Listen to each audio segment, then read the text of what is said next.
It's Coast to Coast AM. Connie Willis here. We're talking with Joseph from Brooklyn, but you know him as Joe from Monterey, and he is telling us about his spiritual life and journey, the divine intervention, and things before that and after that. And I got a question for you, and I want to make sure you get everything that you would like to say, because I know you've listened for so long along the way.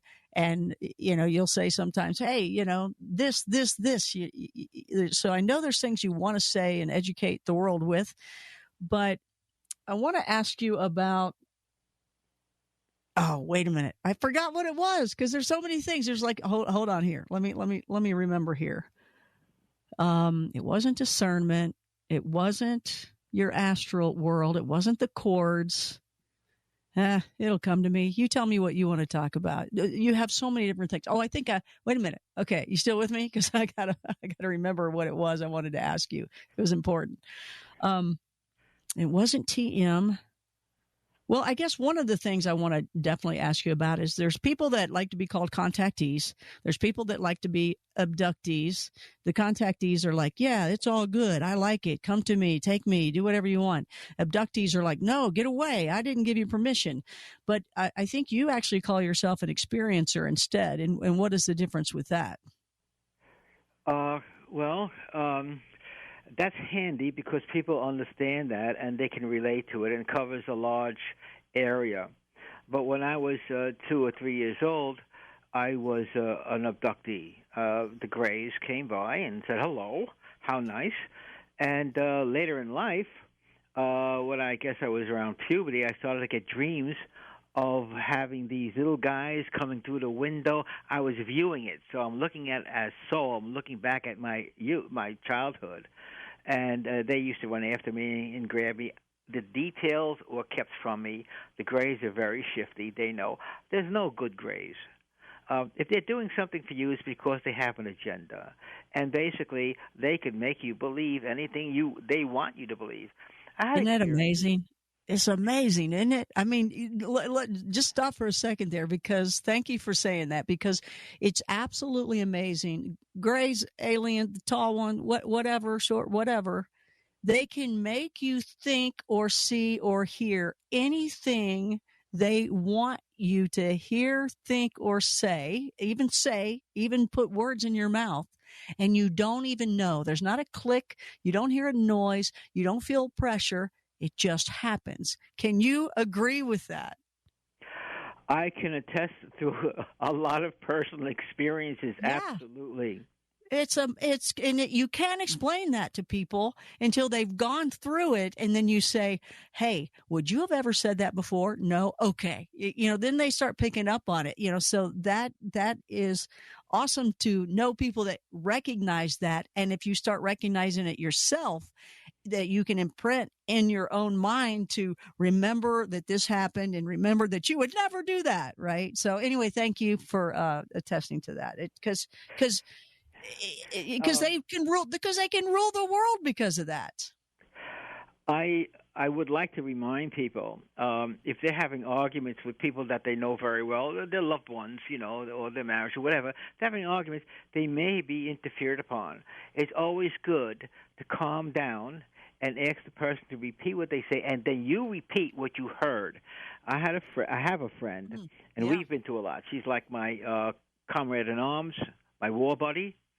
And we've had incredible adventures, different vortexes, paranormal adventures, ghost busting. Actually, she takes spirits into the light if they need to. I enjoy exorcisms because I know that they're going home. It could be a demon, it could be a powerful demon, no problem. I have a method of doing it, and if need be, I can call on the armies of God. But they know that that they're going to be free. They're going to be free of darkness. This is an unseen dynamic in people's lives. People can be possessed and never know it.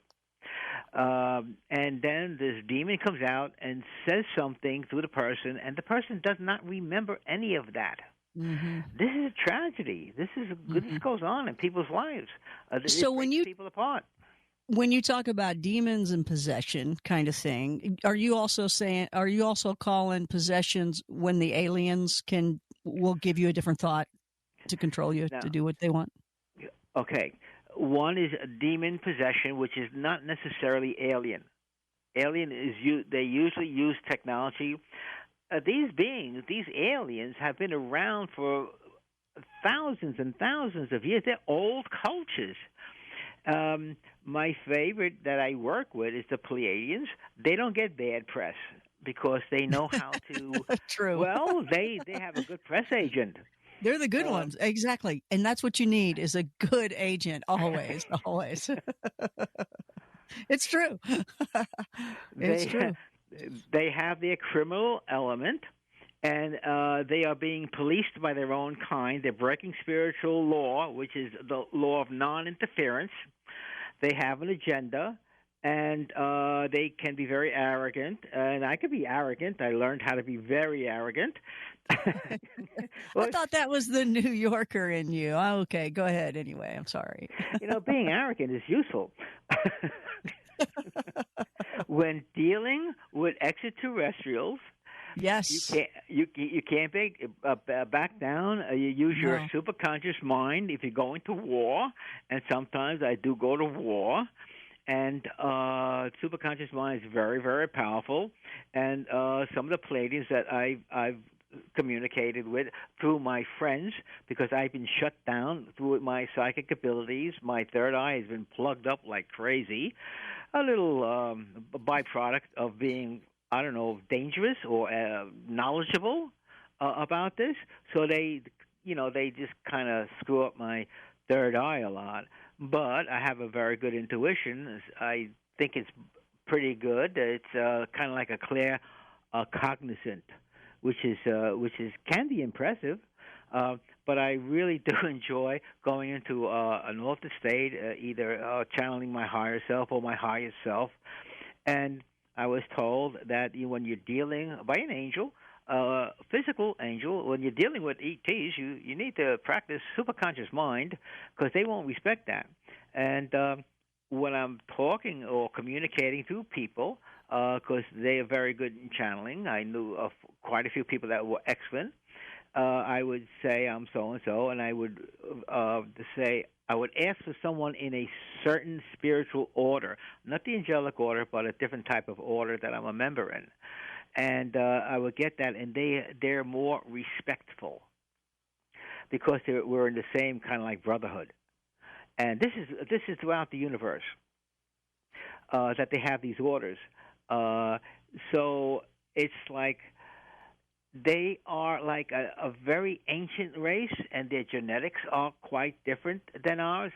So they tell me, and that allows them to be more interdimensional, and they are very, very intelligent and somewhat arrogant if you ask them certain things. Well, you say a lot of times that you get a psychic attack. And this is what I was wanting to ask you. Now, years ago, when I was studying Bud Hopkins, Bud was still alive at the time, and studying my favorite guy of all, Dr. David M. Jacobs, just love him. And, both their work together with the hybridization project and all the really cool stuff they talked about. But when I started sharing, that's when I was really, really just investigating like crazy. And I got so much information, and I was getting to talk to Roger Lear and, all these, wonderful people that I know who they are. And I just loved them. I thought their research was amazing. But I remember talking about things even from my own perspective of what I've learned and what some people told me that maybe they never told anybody else. That's always a good thing, too, by the way, working on Coast. A lot of people will tell you things that, they'll be like, don't tell anybody, don't put it on the air. It's like, okay, I won't because I want to learn it, It's up to you when you want to tell it. But I remember talking about things to like a close friend or something about something I saw or learned about. Nothing that someone told me in confidence. I don't do that. But I remember getting sharp pains in the back of my neck. It was as though, hey, shut up. Don't talk about that. And you could literally tell that's what was happening. There was, I guess, maybe that's what even you call a psychic attack. But I had even talked to Jacobs about it at one point, and he said, oh, yeah, well, one of the things they like to do to shut people up is they like to hit a nerve that was around the jaw and the teeth area. I just remember it was something like that. There's some sort of nerve there, and they like to push on it, and you are just in pain, and there's nothing you could do. But I remember some in the back of the neck and the head, and if I didn't say anything, I wouldn't have that pain. But the second I said anything that was unique and different, that I was just learning, and because it was so crazy and out there, I had to share it. And when I shared it, that was it. It was like, no more. Is that the kind of thing you also have experienced? Is it the same thing? Is that the same type of psychic attacks you would get? Now and then, that particular thing does happen to me. It's extremely painful. Yeah. It feels like your head is being pulled off. Your back is in pain. Very pain. It's almost crippling. I call on certain beings that will remove it quickly. One day I woke up blind. Oh, no. They got me good on that one. That was okay. I won't make that joke tonight, but okay. You could joke around now. Oh. You woke up blind. That must have been horrible. What did you tell? What did you do to get that? I called on one of my favorites, Archangel, Saint Michael the Archangel. And another being that's, people know this being as Shiva. And Shiva is very, very powerful. And dealing with certain beings, you need something that is very powerful. So Michael and Shiva. And there are other groups that can help. But when I got blind, I guess I was upset. I didn't know, because that was the first and the last time that happened. What they usually do, they like to give me a good gift when I'm waking up. Because at nighttime I go out with the guys, you know how guys get together and they start a war. And I'm coming, they will stab me in the back of my left side, in the rump. And it was extremely painful. Yeah, because I'm getting back into the body, and my right side, my right hand, I have a sword. So they don't address that side. They come from behind, and they stab me in the back there. And it's very painful, and sometimes I cannot move my leg at all. It's like I'm crippled, and I get help. And in a minute or two, it starts to go away. Then I ask for more healers, and it's healed. So these things happen. But usually every day, I get a little pain sometimes in my forehead or in the back or some areas. And there, one particular group is sticking implants. So I call on some good friends I know. Palladians are good. Two that I know, and my best friend, she's inundated by attack all the time. Dude, I think wonderfully of you, but man, you got some women friends. That's all. You go, girl. They're all women friends. Way to go, Joe. The Stud Muffin. It's no longer Joe from Monterey. It's Joe the Stud Muffin. That's your new Facebook group page. As long as they help you, good for you. Well, I could not have survived without. She's my best friend for 28 years. I think it's great. Oh yeah, we're thicker than thieves. You know, we're like the dynamic duo. There was three of us at one time, and we were like a force to contend with. You know, we were like really dangerous to the dark side, and they broke us up. But just to go back to the other thing, and it's good because you have helped so many people when they're in trouble. You guys know how to help, and people do have these attacks and other things that happen to them, and there you are with your friends as well, and who you call upon.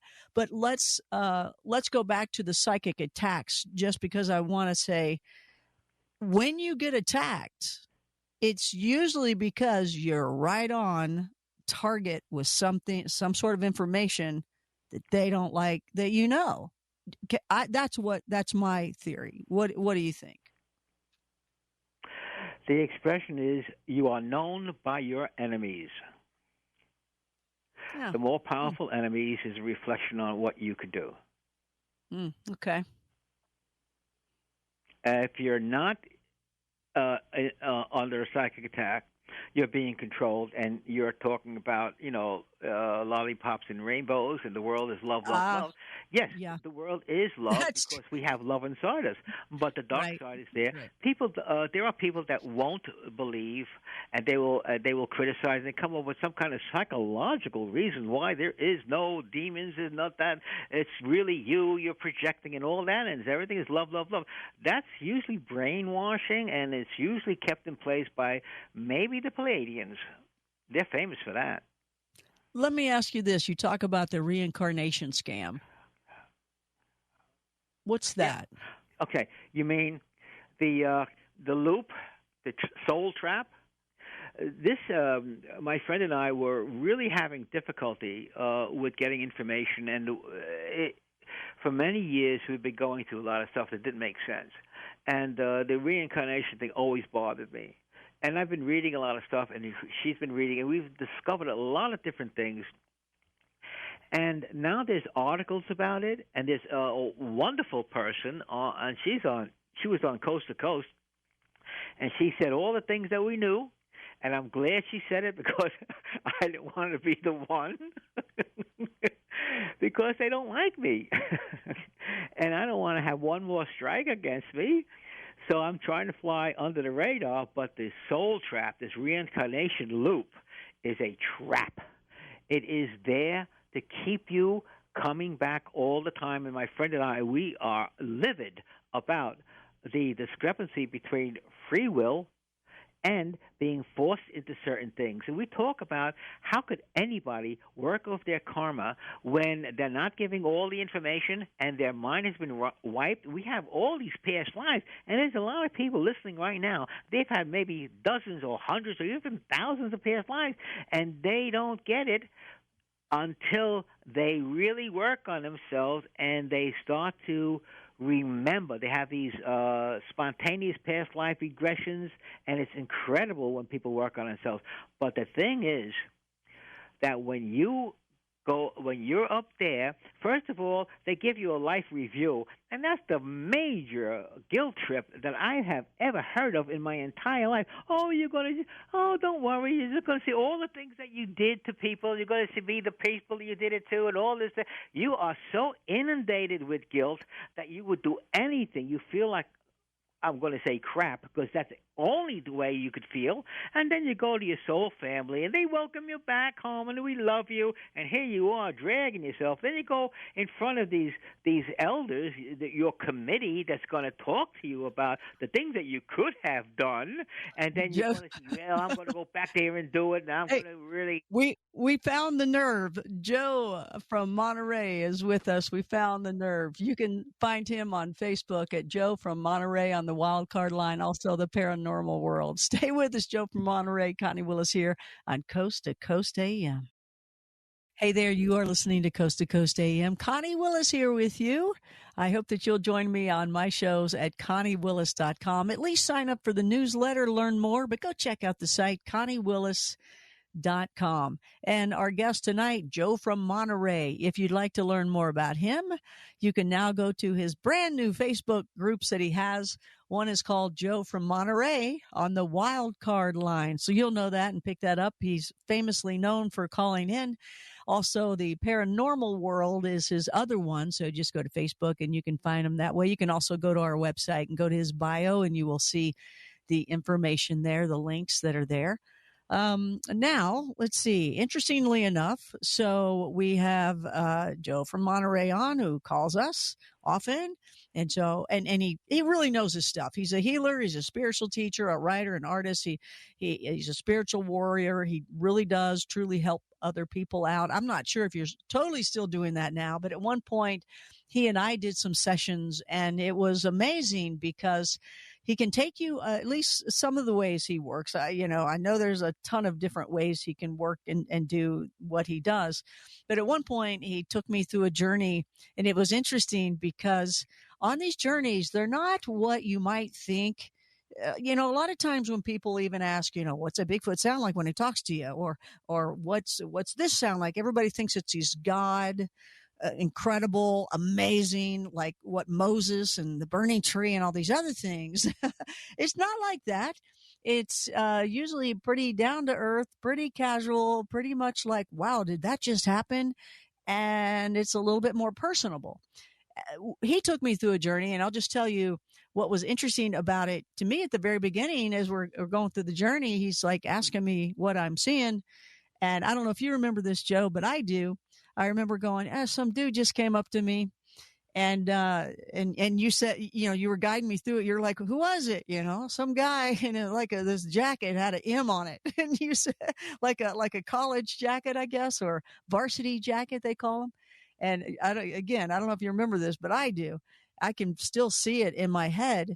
But you had said, what's his name? And I had asked him his name, and he said, oh, well, you can call me Mike. And you went, oh, Archangel Mike, you've met Mike already. Do you remember that? I remember the staircase, and that you were traveling up, and before you came to that you nicknamed him Mikey. Because he said, yeah, you can call me Mike, Mikey, whatever. That's what he said. He was like, you can call me that. Some people call me that. Yeah, that's right, Mikey. Before you met him, there was someone on the staircase, and I didn't think it was a good soul. And we challenged him, and then he got out of there. And then you met Michael, and then you met that God that I talked about. Which is quite interesting, loving, and yet still very powerful. That was a nice little journey. Yeah, and that's all you need to say. That's good. Yeah, everybody, you keep your journeys personal. but yeah, it was amazing. It was amazing because when you do what you do, I mean, it doesn't hurt. You don't feel anything. It just happens, and it's like, wow, how did he just do that? How did he take me on this journey? And I'm seeing things, and I'm hearing things, and I'm getting questions and answers, and it's just amazing. And you get to hear the storyline along the way. Hey, we want to go to the phone lines. Okay, we got people want to ask you questions. Do you want to say anything else before we get into that? Is there something you want to say that you want to make sure you get in before we get tangled up in these calls? Well, everyone is special in that they can do certain things if they had the knowledge.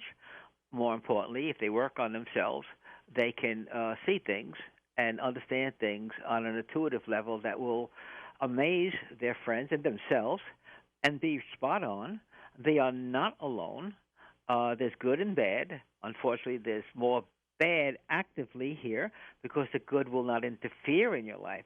You need to call on angels and help and make sure you get the right phone number to get through because imposters will come before the real ones, and you just challenge them if there's any intuitive hit that I don't know if this is right or real.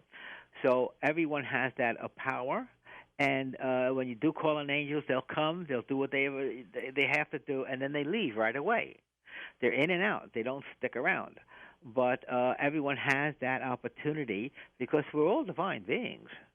You could do what I could do in time. You could do much better than I could do. Probably out there's a half a dozen people laughing, say, oh, that guy, he's got a lot to learn. And they're probably 100% right. And there are spiritual masses, real spiritual masses walking the planet, doing what they do. You might not recognize them, and they're incredibly powerful. So don't underestimate the ladder of spiritual development that's on this planet right now. One of the greatest gifts is discernment. And that discernment, and to know the differentiation of is that good or bad of what is talking to me or what is leading me, whoever or whatever it might be, the discernment of knowing if it's the right or the wrong way is such a great gift. But it's not even just personal between you and whatever may be happening in your life, or what is talking to you, or what is leading you, but also the people around you. You also got to grab and learn the discernment between the person that you might be learning something from, or they're trying to teach you something. You got to be careful of what courses, classes, people in your life, where you're led, to not just have that discernment of what comes to you within, but what is around you and who is around you too. Because there's a lot of people that you're like, oh, I love them. They're so fun. I love being around them. But then they've got things happening with them and it's coming off onto you. Do you agree with that or disagree? This is an important part of our mind. And we've been told, oh, don't make any judgments, you're judging and stuff. Well, I understand a prejudge, but we do have an intuition. And we should develop that in all aspects of our life. And discernment is number one. We make decisions every day. We make judgments every second we do something.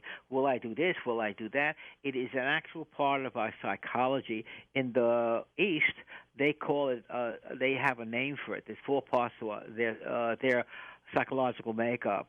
And we should learn their method and our method and see how well it works for us. But discernment, it's most important for anyone, spiritual or anything. Yeah, absolutely. Let's go to the phones east of the Rockies. Michael, you are on the air. Welcome to Coast AM. How are you? Hi, pretty good. Thanks for having me on. So a couple of questions I have. First of all, the threads that you're talking about, is this related to the silver threads which connects our astral body when we do astral projection into the equivalent of heaven, or something else? Okay, that's your first question. Okay, this is this silver cord. They usually call it a silver cord. In all the literatures, they refer to it as a silver cord. That is part of our construction, so to speak, and it helps us to feed our physical body, keep it alive, because actually when you leave, you're disconnected, but the energy comes back and forth. In fact, when you are astral projecting, if you have a problem, if you can train yourself to breathe in, it's called the bellows or the tiger's breath or whatever they call it, and it's like 3 deep breaths through your nose, and it will send energy up this cord in case you need that energy to protect yourself. So that's one of the things that people can learn to do when they're astral projecting. The cords I'm talking about, there are different kinds of energetic cords. That's what they refer to as energetic cords. And they could be on objects that have a connection to something traumatic in the past, like a curse put on them, and that cord is there, or that energy is there, or the relationship cords. These are cords that we form in relationships and anything else. It's a different energy. It's real. We can actually see things at a distance and through one of our psychic senses, and what that is a frequency goes out, and we touch upon it, and that could be seen as a cord as well. These things occur normally and through intention and through technology as well.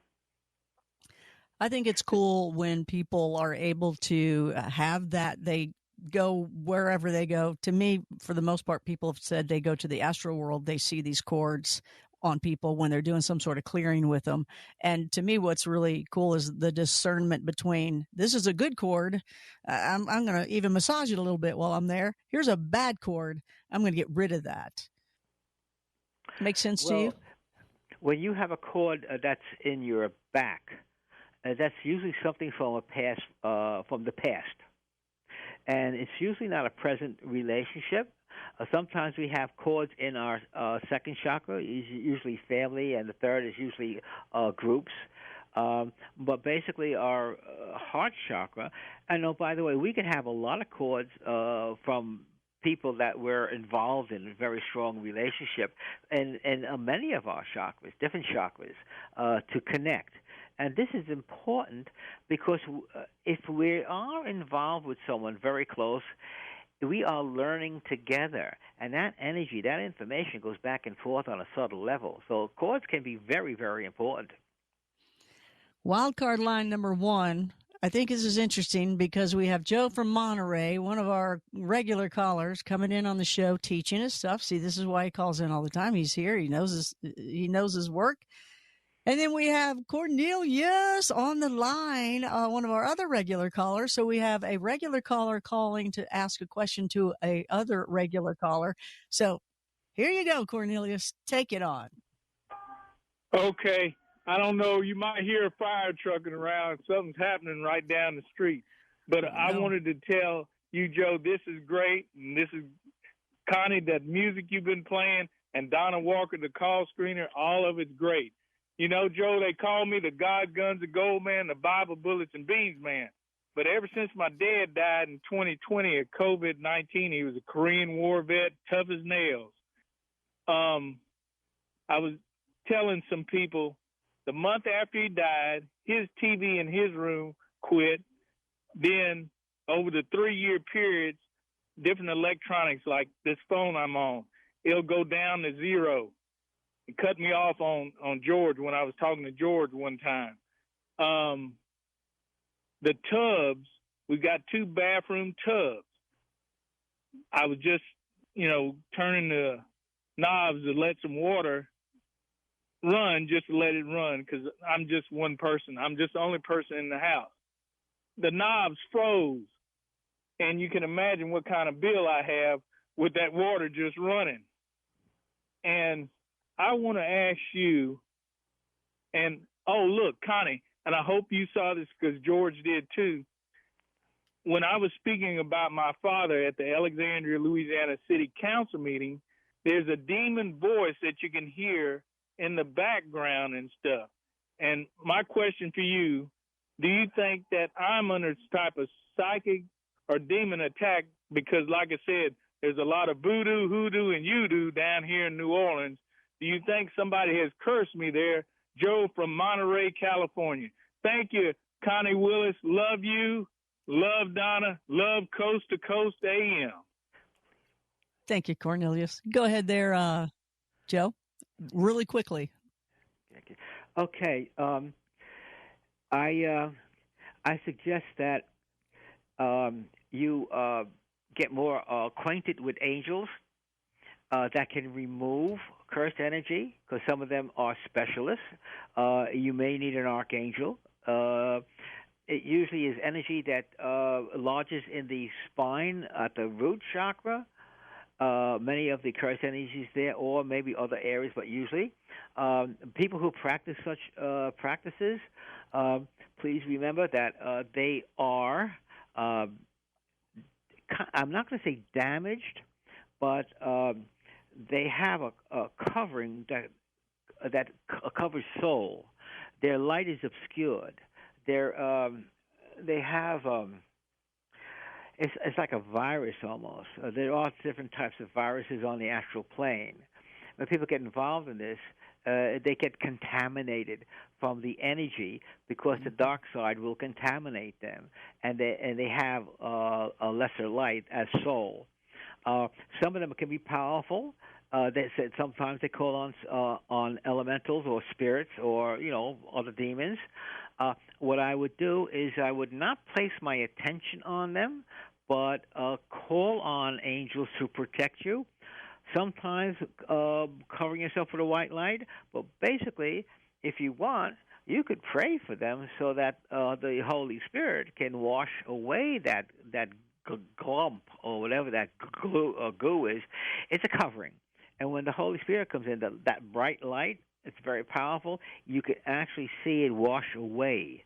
And that's a part of what people should refer to as salvation through the Holy Spirit. Since you're a Bible man, that is more accord to what you would probably benefit by practicing, because you're halfway there. You're a believer, and that's important. Thank you, Cornelius, and thank you for the other people. We don't have enough time to grab the other phone calls. Everybody, there's a lot of people want to talk to you there. Joe from Monterey on the wild card line is where you can find him on Facebook, as well as the Paranormal World on Facebook. So if you go to the groups in Facebook, Joe from Monterey on the wild card line, or also the Paranormal World, and you can talk to him there and chat and, see what he can do for you, what you can learn from. Hey, Joe, thanks so much for joining us. You did a great job. It was a pleasure. I love doing this. Anything else you want to say before you go? Well, I want people never to give up in their life. There is a higher power that they can all draw upon. They are part of that, and they have their own higher power. If they could tap into that, become a little bit more intuitive, practice that their life, their journey in this world will be a little bit more lit up from their own light and from the light of others. Thanks so much, Joe from Monterey there. Connie Willis here with you. Coming up, the Silverton Bigfoot. Yeah, what do you think? You think it's real or not? Let's see if we get some answers, because we have the couple that was there coming up with us. That's Shannon and also Stetson Parker. And we're also going to talk to the VP of the train service. So we'll get some answers. We'll take your calls, too. Stay with us. Coast to Coast AM, Connie Willis with you.